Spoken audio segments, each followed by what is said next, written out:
Bienvenidos y gracias por atender a mi presentación sobre el arco 7. Ha pasado tiempo desde que dije que me pondría al día con este arco, pero ya estoy acá, y supongo que más vale tarde que nunca. Pero empecemos con el tema de hoy, el infame arco 7. Sinceramente en su momento intenté seguir esto capítulo por capítulo, pero me daba mucha flojera, y que casi todo el fandom se ponga de acuerdo en hablar negativamente no ayudaba a mis ganas de seguir leyendo. Solo dije que esperaría que termine el arco de Bolasha, y es por eso que ahora me he puesto al día con toda esta parte de la historia. Primero, empecemos por las cosas que no me gustaron. El uso o poco uso de la providencia invisible. Antes de que me digan algo, permítame explicarles lo siguiente. La providencia invisible no es ni de cerca lo mismo que la mano oculta de Pitlis. En Subaru las cualidades son diferentes. El alcance y poder es muy inferior, a tal punto que solo tiene el mismo rango que un brazo normal. Claro, el anime lo exagera un poco, pero es para enseñar el poder. Sin embargo, en la web novel nos aclaran cuál es su alcance, el cual, como dije, es solo el de un brazo más. Mi queja viene con respecto a que hubo un bucle donde Subaru no tenía excusas para usarlo. Hablo del momento donde escapaba de Guaral a bordo del carruaje. El último enemigo que quedaba amenazándole era Top, y Subaru, a pesar de eso, no usó la mano oculta para poder botarlo del carruaje, porque aún si quedaba incapacitado por usar ese poder, ya no tendría nada de qué preocuparse porque estaba huyendo con sus aliados. Aunque ahora que escribo esto me doy cuenta que pudo haber pasado que él pensase que el ejército de Bolasha lo fuera a perseguir con carretillas al instante, y es por eso que no lo usó. Y esto no es una posibilidad que me haya sacado del culo, sino que es una posibilidad que los soldados discuten tras ver cómo Subaru huía. En fin, aún con esta revelación sigo pensando que Tapei pudo haber hecho uso, si lo deseaba, de la mano oculta. Soy consciente de que también está el hecho de que Subaru no anda haciendo buen uso de la autoridad de Pitlis, pero ese es un dato que comentaré en el Iceberg 2.0 de acá a 50 años. Pero vamos con el otro punto. Los teleports cuestionables. En el arco 6 y 7 pasan dos cosas que molestaron a muchos del fandom. Al final del arco 6 Subaru fue teletransportado a Bolasha, y a mediados del arco 7 fue teletransportado a otro lugar dentro del mismo territorio del imperio. El detalle es que mucha gente se queja de los teleports porque supuestamente no tienen sentido, que dicen que no tiene explicación, así que por eso es mierda. Primero, la obra aún no termina, por lo que nada cuesta al autor hacer una explicación apropiada arco después. Segundo, si es que realmente vamos a quejarnos por cosas que la obra no ha explicado, entonces también deberían de explicarnos quién fue la persona que mandó a Mei Lee a atacar la mansión en la segunda temporada, que por cierto no se explicó. También deberíamos quejarnos de los misterios del arco 6, que son varios y que por cierto no se han explicado. Pero ahora, en el arco 7, es como que tratan de agarrarse de este misterio sin explicar, del teleport, para echar más mierda a la obra. Personalmente no sé por qué y cómo es que funcionan los teleports, pero sí entiendo que las dos veces donde pasó esto, pasó porque se repitieron dos condiciones. Las sombras engulleron a Subaru, pero alguien destruye las sombras desde fuera, y esta repentina acción es la que provoca los teleports a otros lugares. Igual, no es que los teleports no tengan sentido del todo. En el arco 3 y 4 vemos cómo Beatriz teletransporta a Subaru fuera de la mansión y el santuario. Si es que una pequeña niña que de por sí es mucho más débil que una bruja puede teletransportar a Subaru unos kilómetros fuera, ¿qué no podría ser la bruja que amenazó el mundo y que tiene de afinidad principal la magia Yin, la cual permite el teletransporte? ¿En serio ven poco creíble que la bruja de la envidia no pueda hacer teleports a distancias más grandes? Sé que también está el asunto de Clint y su poder que le permite hacer algo parecido, pero eso me lo reservo por si alguien paga su PPT. ¿Qué puedo decir, chicos? Tengo hambre.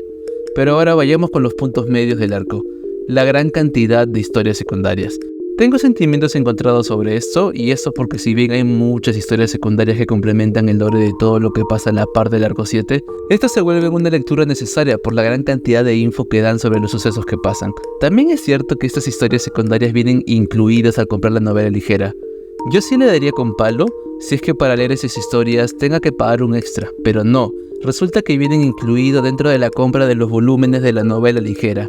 Por ejemplo, con los volúmenes de la novela ligera del arco 7, venían de extra los puntos de vista de Ren y Abel a lo largo de este arco. También viene la historia de cómo fue que el campamento de Emilia llegó a Bolasha. Y claro, no olvidar que también vino el reporte de Mei Lee sobre los sucesos del arco 6. Pero al momento de leer esto, en esta parte del mundo, es decir Latinoamérica, solo nos limitamos a leer la historia principal y no leemos estas historias secundarias. Como ven, ¿realmente podemos criticar a la obra por meter más lore y darlo de forma gratuita? ¿Se dan cuenta de lo raro que suena eso? Seamos sinceros, muchos de nosotros acá leemos la novela de forma pirata, Es decir, no compramos la light novel. No digo que por eso no deberíamos de criticar la obra porque eso sería una estupidez, pero sí digo de que deberíamos de ser conscientes de qué es lo que incluye cada volumen en realidad y criticar en base a eso. Es porque sé que historias secundarias vinieron incluidas en la compra de los volúmenes del arco 7 que pongo este punto como punto medio, y eso porque aun con todo lo genial que suena esto, eso no evitó que hubieran historias secundarias geniales que no vinieron incluidas dentro de la compra de los volúmenes de esta parte. Por ejemplo, yo considero una lectura necesaria la historia de Brotherhood of Pleiades, porque de verdad es una historia muy hermosa, y que lo comenté en el stream de impresiones del volumen 31 del arco 7. Y si bien dije que se nos cubre el punto de vista de la facción de Emilia de cómo llegó el imperio, digamos que no se llega a cubrir todo, solo un 70%. La continuación salió en otra historia secundaria llamada Stand By Me Pleiades, y que lamentablemente no vino en la recopilación de los tomos de la novela ligera. Hasta ahora les he enseñado cómo es que muchas historias secundarias que son necesarias para entender el arco 7 vienen incluidas con la compra, pero también es verdad que hay algunas que no venían incluidas, y es esta discrepancia la cual me hace poner esto en un punto medio. Antes de pasar a otro punto, un problema que veo probable y que hasta el mismo Tapei lo mencionó, es que cuando el anime adapte esta parte será muy necesario la adaptación de algún Re:Zero X, que sirve como antesala a todo lo que pasa en el arco 7. En fin, sigamos. El pacing del arco 7 es muy caótico. Creo que la palabra más cercana para traducir pacing a español sería algo como ritmo narrativo, el cual consiste en cómo es que el autor maneja los intervalos de tiempo. Hay un intervalo para que los protagonistas hagan cosas relajadas como charlar y reír, o hasta planear, pero también hay otro intervalo para cuando empieza la acción. Realmente te apaga la emoción cuando estás en medio de una batalla y la historia cambia a mostrarnos lo que hace otro personaje, o se inicia la subtrama de otro personaje. En realidad, todos los arcos de Re:Zero tienen problemas con esto, y eso es porque inevitablemente es una forma de crear suspenso, y usarlo no es que sea malo. El arco 5 y 6 tienen ritmos más tolerables de esto, y eso porque los personajes que salen allí son personajes que en su mayoría ya conocíamos. Todos conocíamos a las facciones de las candidatas del arco 5, y creo que los únicos personajes nuevos eran los arzobispos y Liliana. En el arco 6, si mal no recuerdo, los únicos personajes nuevos fueron Chaula y Rey. Como ven, era más fácil escribir tramas porque ya conocíamos a los personajes pasados, y si habían personajes nuevos, estos eran muy pocos. Y dedicarle subtramas era mucho más fácil, a diferencia del arco 7, con la proliferación de grandes cantidades de personajes. El último arco es un arco muy ambicioso, y eso porque al asolar a Subaru en una nación donde no conoce a nadie, es ilógico esperar que Tapei use los personajes clásicos para ayudarle cuando llegue. Es por la gran inclusión de personajes que vemos en el arco 7 que el autor tiene que abrir muchas subtramas para explicarnos el origen y motivaciones de los personajes nuevos, mientras que a la vez pausa la trama cuando añade más personajes, y todo esto se complica mucho más cuando el campamento de Emilia, los antiguos personajes, llegan al imperio y ahora tienen que compartir pantalla con los personajes nuevos. Esto no es una queja, la verdad, pero si hago la recopilación de elementos del arco 7 en general, debo de mencionarlo. Me gustaron varias subtramas de esta parte, la subtrama de la crisis de identidad de Ren, la subtrama de la toma de la ciudad de Guaral, y la subtrama de los Stargazers y observadores también fue interesante. De mi parte me gusta ver el arco 7 como un arco que establece muchas subtramas y que las apunta a ir resolviendo al final de esta, y en el arco 8. Personalmente quizás relea el arco 7 más adelante, porque al ser un arco que establece muchas subtramas me siento perdido con algunas, y quizás al releerlo entienda mejor las cosas. Las peleas en Re:Zero son horribles, por ratos. Realmente me gusta Re:Zero, pero no me gusta cuando leo peleas. Son pocas veces en las que entendí lo que pasaba en las peleas en la primera. Por lo general, para entender las peleas tengo que leer resúmenes de personas con un buen nivel de inglés y que pongan en términos simples qué es lo que está pasando.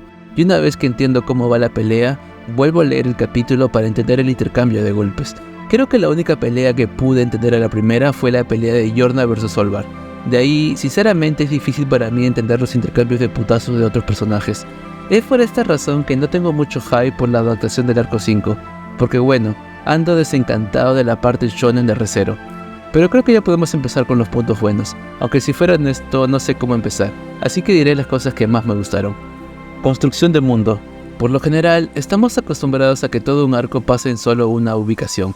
En el arco 2 fue la mansión, en el arco 4 fue el santuario, y en el arco 6 fue la torre de Atalaya. Sin embargo, en el arco 7 estuvimos moviéndonos a lo largo de todo Wallachia.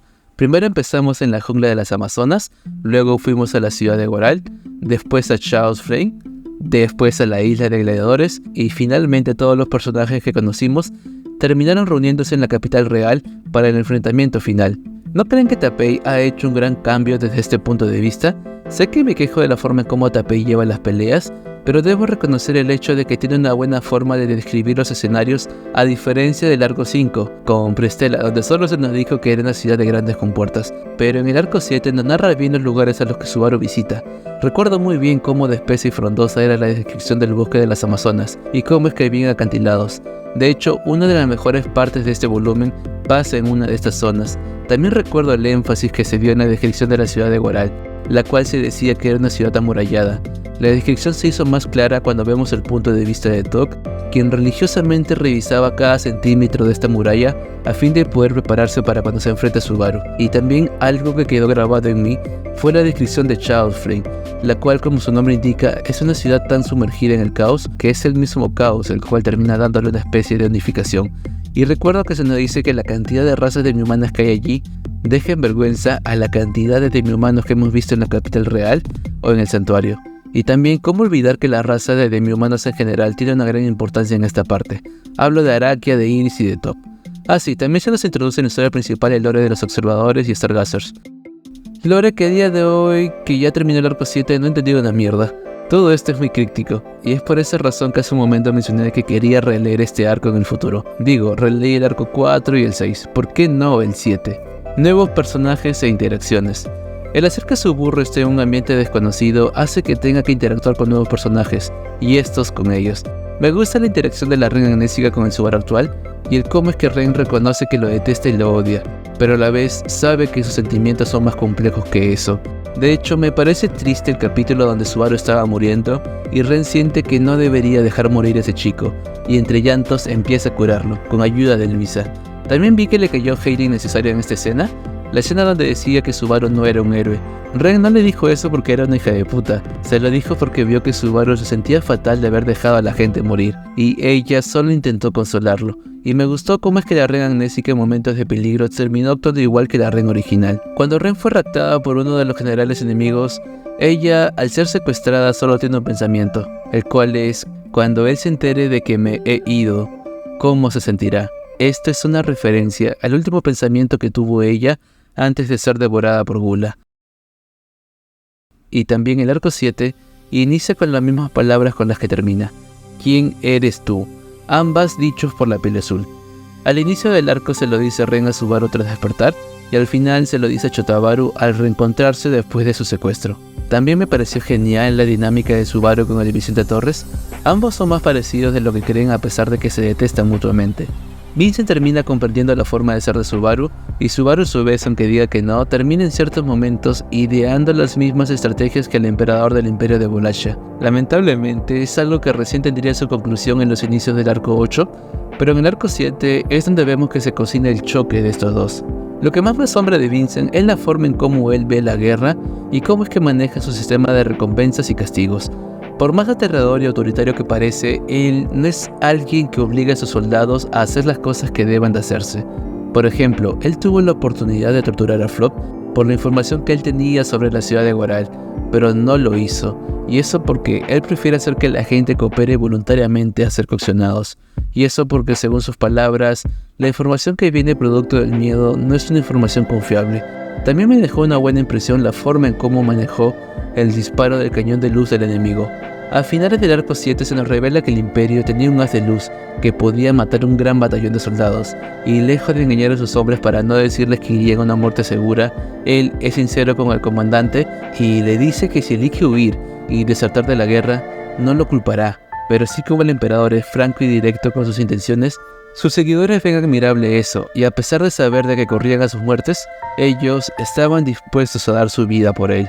Y eso por el lado de Vincent con Subaru, pero también está su relación con Chisha, la cual es una muy buena relación de amigos. Creo que de hecho serían equiparables a la relación que tiene Otto y Subaru, aunque me imagino que llevarán Fujoshi que está que lo chipean.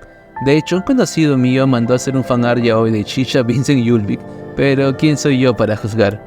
Y así podría seguir con más dinámicas. Por ejemplo, me gustó bastante la dinámica de Tarita, Miselda y Subaru. Tarita y Subaru tienen el mismo complejo de inferioridad con respecto a que personas de su familia sobresalen demasiado, y ellos no. De hecho, ahora que me doy cuenta, cuando Tarita y Subaru hablaban por la noche, Subaru se da cuenta de esto, y a la vez que la anima le dice que no la culparía si es que decide huir y enfrentarse a estos problemas en otro momento. Esto me hizo recordar a lo que pasó Subaru en su mundo pre-Isekai, donde terminó huyendo de sus problemas, pero en el fondo sabía que eventualmente iba a enfrentarlos. También está la dinámica de Toki y Subaru, además de la forma en cómo se llevan los generales divinos, y claro, la relación de Subaru con su batallón de gladiadores. De hecho, estoy seguro que si me pongo a pensar, encontraría más detalles, pero ya se me hace largo el video, chicos, entiendan. Pero ¿qué sería de un plot y dinámica si es que no hay buenos y brillantes antagonistas?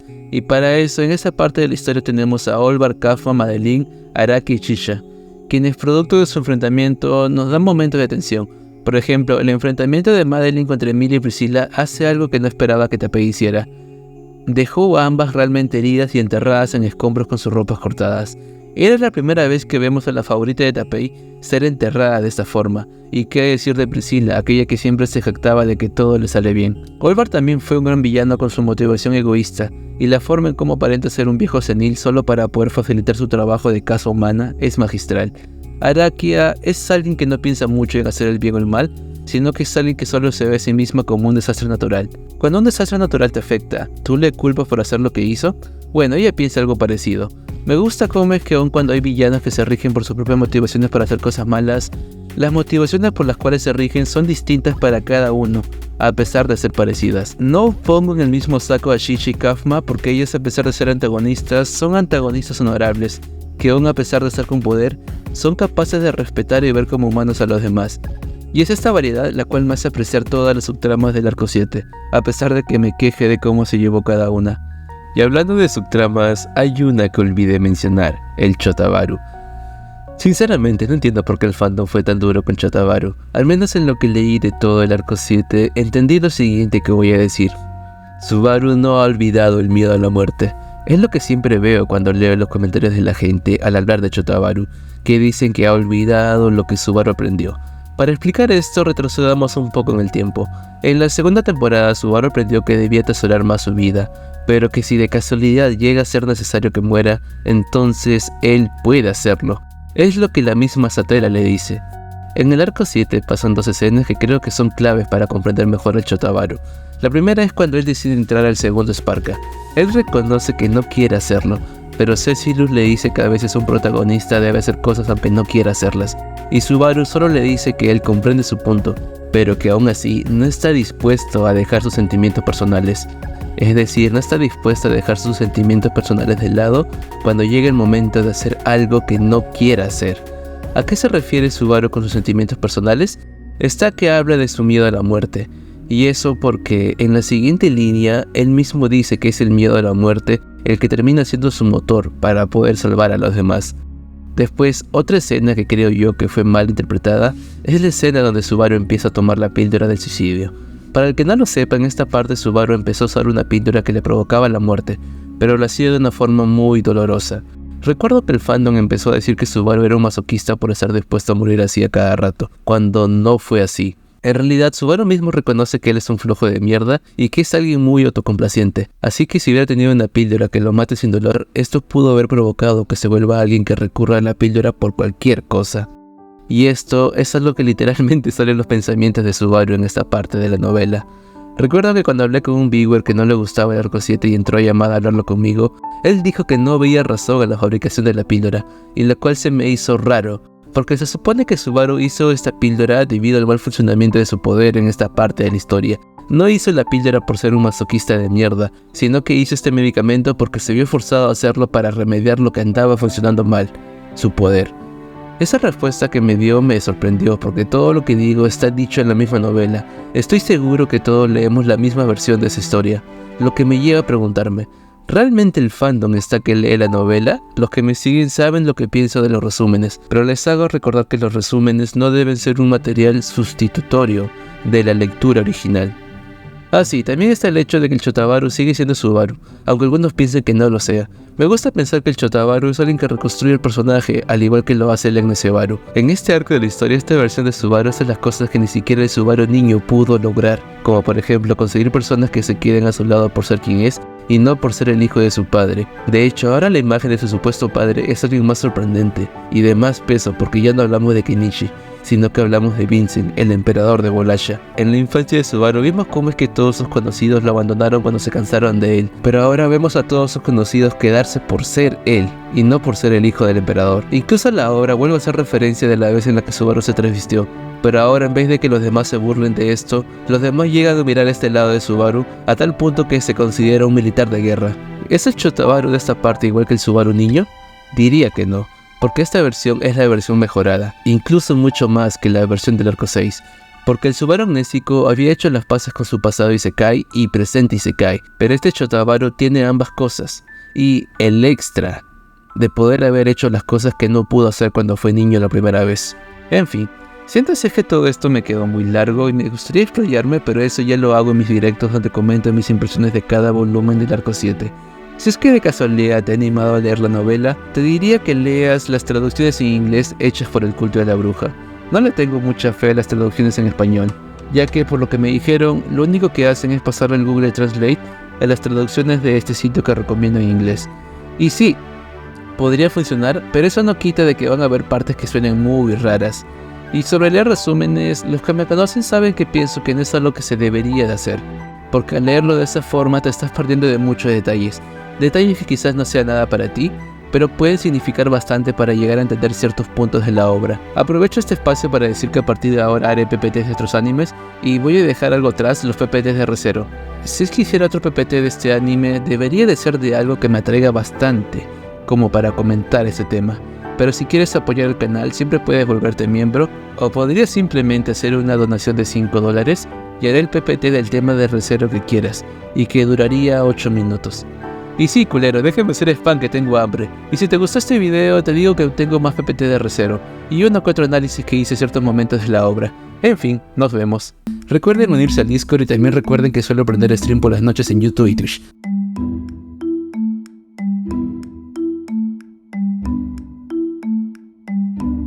Se la lavan.